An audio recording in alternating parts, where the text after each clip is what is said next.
वहाँ भगवान का जिस जीव से एकत्व हो जाए वो गुरु है। वास्तव में तो वो उसका कर्ता भगवान हो जाता है। गुरु तो एक नाम का रहता है, बॉडी है उसकी खाली। तो अगर हम गुरु के शरणागत हैं और गुरु संसार से चला गया तो केवल शरीर का परिवर्तन हुआ। दूसरे महापुरुष को जब गुरु ने उनको सुपुर्द किया दूसरे महापुरुष के, तो उस महापुरुष के अंतःकरण में भी वही भगवान गवर्न कर रहा है जो इस गुरु के कर रहा है। इसलिए वहां अनन्यता रहती है, वहां दो नहीं हुआ करता। जब तक जीव में अज्ञान है तब तक शरीर के हिसाब से दो की भ्रांति होती है, लेकिन उसकी जब साधना इस क्लास की हो जाती है कि उसको सिद्ध महापुरुष अगले जन्म में भी मिलेगा, तो वो उसी महापुरुष के अनुसार ही सारी चीजें उसको मिलेंगी और उसको पता नहीं चलेगा कि हमारा पिछला गुरु ही है, क्योंकि दोनों का गवर्न करने वाला श्री कृष्ण है। इसलिए सब चीजें उसी के अनुसार मिलेंगी।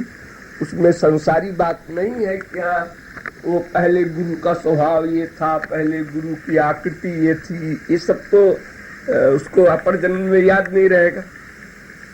इसलिए उसका सब हिसाब ठीक बैठेगा और वो शिष्य गुरु का संबंध चलता रहेगा जब तक भगवत प्राप्ति न होगी। और भगवत प्राप्ति के बाद भी वो गुरु के अनुगत होकर गोलोक में रहेगा। तब नहीं तो शुरू होता है कंप्लीट सरेंडर के बाद। जब गुरु दिव्य प्रेम दान करता है उस क्षण से उसका रिश्ता सनातन हो जाता है।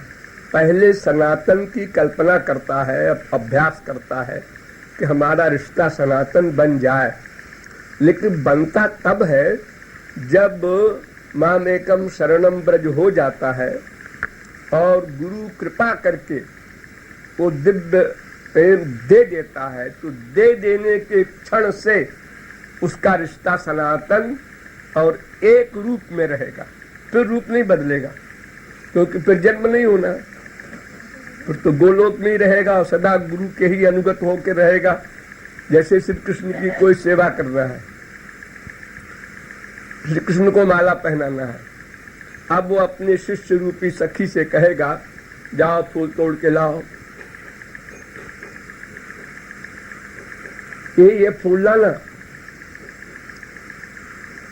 तो वो अपने शिष्य से कहेगा अनुगत से कि तुम बेला का फूल लाओ, तुम चमेली का लाओ, तुम इसका लाओ। तो वो एक के बाद एक सीढ़ी दर सीढ़ी इस प्रकार वो सेवा होती है।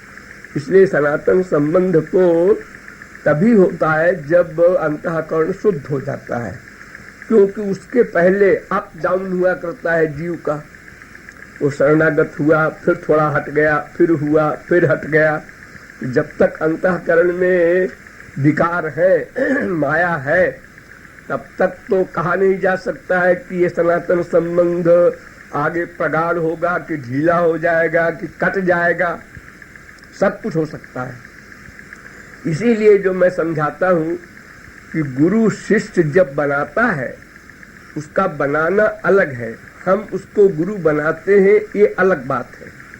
हम उसको गुरु मान लेते हैं और शरणागति का अभ्यास करते हैं, साधना करते हैं, नवधा भक्ति करते हैं, लेकिन उसने अभी शिष्य नहीं बनाया, क्योंकि हमारे बनाने वाली जो मशीन है अंतःकरण वो अभी शुद्ध नहीं है। इसलिए वो गंदा भी हो सकता है और लापरवाही से, कुसंग से, भावोपभाव माया कृष्ण प्रेष्ठा पराधता, भाव भक्ति पर जाकर भी नामापराध होने से जीव का पतन संभव है।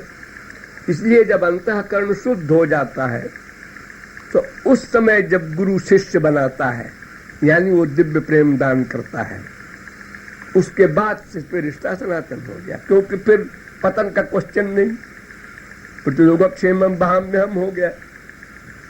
और ये जो आजकल परंपरा चल रही है शिष्य गुरु बनाने की, ये वेद विरुद्ध है। इसमें तो गुरु भी उसका अपराध का हकदार है और शिष्य भी, क्योंकि शिष्य को जो अधिकार था कि समझ बूझ कर गुरु बनाओ, उसने गलती की, और गुरु को जो अधिकार था उसने भी गलती की। तो सनातन नाता तो तभी परिपक्व होता है जब कि एक ऐसी अवस्था आ जाए जहां से पतन न हो। अभी एक कदम चला, अब वो कह दे हमारा सनातन नाता है। अब जैसे तमाम सत्संगी हैं, एक की शरणागति 10% है, एक की 20% है, एक की 30% है। अब सभी कह सकते हैं कि हमारा सनातन नाता है, सही है। कहना उनका, सोचना उनका तो सही है, ऐसा सोचना ही चाहिए, लेकिन वो फैक्ट नहीं है अभी, क्योंकि वो 100% अभी नहीं पहुंचा टेम्परेचर, अभी तो कुछ कमी है उसमें, अंतःकरण क्लीन नहीं हुआ बिल्कुल। इसलिए अभ्यास करते करते जब वो अवस्था आ जाती है, लेकिन उस बीच में शुचि नाम श्रीमतांगे है जो गभ्रष्टो भिजायते, वो इस प्रकार का बनाव बना देते हैं श्री कृष्ण कि अगले जन्म में उसको उसी भाव का, उसी हिसाब से, उसी सब प्रकार, उसी तरह का उसको महापुरुष मिल जाएगा। उसे कल्पना भी नहीं हो सकती कि ये हमारा पिछला गुरु नहीं है, क्योंकि पिछले गुरु की शक्ल तो याद नहीं, अब बाकी सब चीजें उसको वही मिल रही है।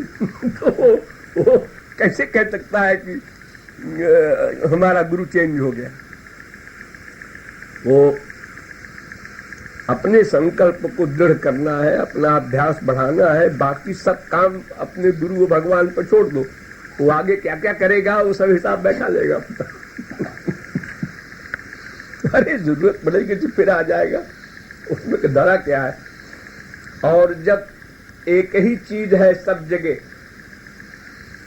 तो इस चीज और उस चीज में अंतर क्या हुआ फिर? पर्स की शक्ल अलग अलग है, सब में $100 रखा है, तो सबका एक मूल्य है। व्यक्ति को तो $100 से मतलब है, पर्स से क्या मतलब, किस रंग का पर्स है, कितना बड़ा है। हाजी कह रहे हैं कि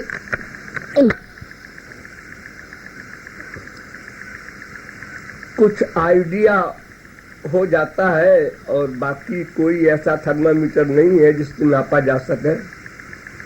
लेकिन अगर हमारे अंतःकरण का आकर्षण और जगह अधिक होता है, लाभ अधिक होता है, तो हम एक गुरु को उस गुरु में समर्पित करके मन से दुर्भावना कहीं न की जाए, भले ही वो पाखंडी रहा हो, भले ही वो निकृष्ट रहा हो, लेकिन मन के अंदर दुर्भावना नहीं लानी है, बल्कि उस गुरु को मन ही मन इस गुरु में समर्पित कर देना है और फिर इसके गाइडेंस में चलना है, उसमें कोई गड़बड़ी नहीं होगी। बाकी ऐसी कोई चीज नहीं है भाई कोई डिग्री हो, डॉक्टर है, इंजीनियर है, भाई दिखा दो कि भाई हम डॉक्टर हैं, देखो MBBS है, ऐसा कुछ तो है नहीं। कुछ आइडिया हो सकता है, भगवत प्रेम वगैरह को देख करके, समझ करके हल्का फुल्का आइडिया हो जाता है, उसी से जीवों ने पकड़ा है हमेशा गुरुओं को। कितने महापुरुष हुए हैं, किसी मायाबद्ध जीव के पास कोई पैमाना कभी हो ही नहीं सकता, न भूत में, न भविष्य में, न वर्तमान में, क्योंकि भगवान जब अवतार लेते हैं तो प्राकृतिक मनुष्यों की तरह व्यवहार करते हैं, इसी प्रकार महापुरुष भी करते हैं और व्यवहार भी सबके अलग अलग होते हैं। कोई कर्म संन्यास का व्यवहार कर रहा है, कोई कर्मयोग का कर रहा है, कोई और किसी तरह से कर रहा है, पागलों की भांति कर रहा है। तो अब वो है तो सभी महापुरुष, लेकिन उनका अभिनय अलग अलग हो रहा है। ऐसे अवतारों में भी अलग अलग हुआ। ऋषभ भगवान हुए, वो अपना कर्म संन्यास का ही आदर्श लेके चले। रामावतार हुआ और तरह का, कृष्णावतार हुआ और तरह का, ऐसे महापुरुषों में भी हुए हैं। जड़ भरत जब हिरण में आसक्त हो गए तो मरने के बाद उनको सब याद था कि हमारी गड़बड़ी कहाँ हुई थी, तो वो पागल बन गए लड़कपन से, ऐसी एक्टिंग किया कि हम पागल हैं। तो अब उनको तो लोग पागले समझते रहे पूरी लाइफ।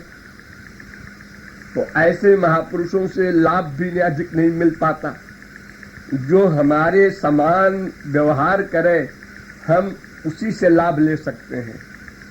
जो लोग की परवाह न करके अपनी मस्ती में रहते हैं महापुरुष, उनसे तो किसी जीव का लाभ हो नहीं सकता, क्योंकि जीव तो ये समझेगा कि कुछ गड़बड़ है, इसका माइंड गड़बड़ है, तो वो लाभ लेने की सोचेगा ही नहीं।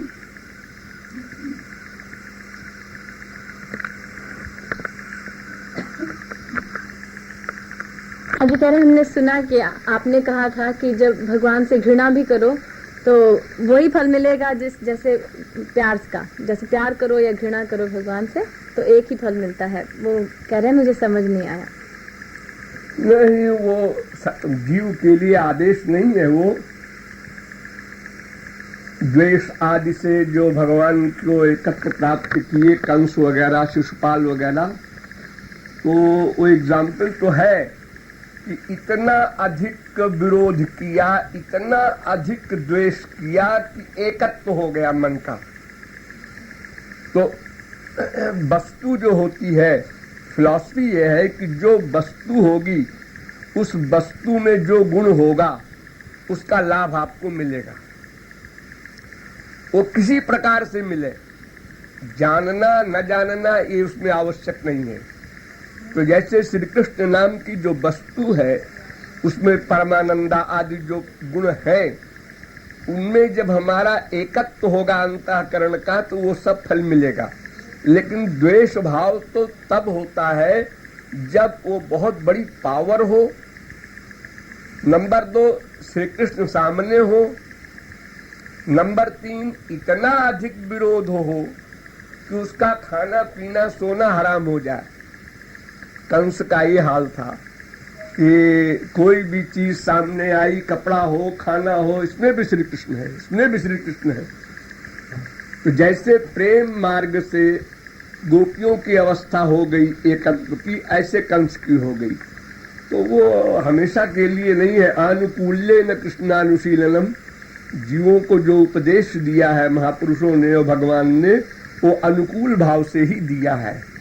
लेकिन सिद्धांत ये है कि किसी प्रकार मन का एकत्व हो जाए तो वो लोहा और पारस मिल जाए, टच हो जाए, उनका गुस्से में हो जाए। अचानक चलते चलते एक पत्थर पड़ा था, वो एक लोहे में टकरा गया, या प्यार से हमने उसका स्पर्श कराया जान करके कि ये पारस है, लोहे को सोना बनाना है, हर तरह से सोना बनेगा। तो श्री कृष्ण जब अवतार लिए थे तो उस समय जिन लोगों ने उनसे मन का एकत्व किया प्रत्यक्ष रूप से, वो अलग अलग भावों से तमाम लोगों ने किया। अनुकूल भाव से भी किया, प्रतिकूल भाव से किया, वो सब गोलोक गए। लेकिन उसके बाद में, उनके जाने के बाद में प्रतिकूल भाव का कोई उपासक नहीं बना, सब अनुकूल भाव के बनते हैं। क्योंकि जब वो प्रत्यक्ष ही नहीं है तो विरोध किससे करे, कोई सवाल ही नहीं। और उसको न मानना ये विरोध नहीं है।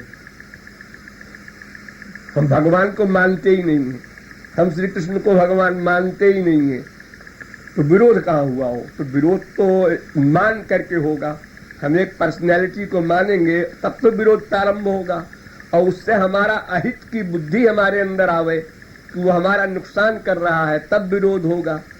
तो ये सब बातें अवतार काल के में ही हुई हैं और हो सकती हैं, बाद में नहीं होती हैं। और इसका निषेध भी किया है कि भाई तुमको तो अनुकूल भाव से ही चलना है, क्योंकि तुम कृपा चाहते हो। तुम्हारी पावर क्या है? अरे भाई रावण की पावर थी, सूर्य चंद्रमा सब उसके नौकर चाकर थे, यमराज उसके पैर दबाया करता था, इतनी बड़ी पावर उसकी थी, तब उसने राम का विरोध किया।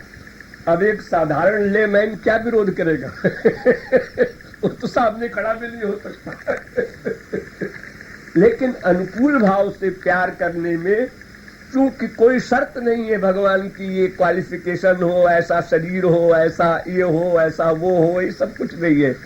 वो कैसा ही जीव हो, कितना ही पतित हो, सबको हृदय से लगाने को तैयार बैठे हैं। इसलिए वो मार्ग सबके लिए सुकर है।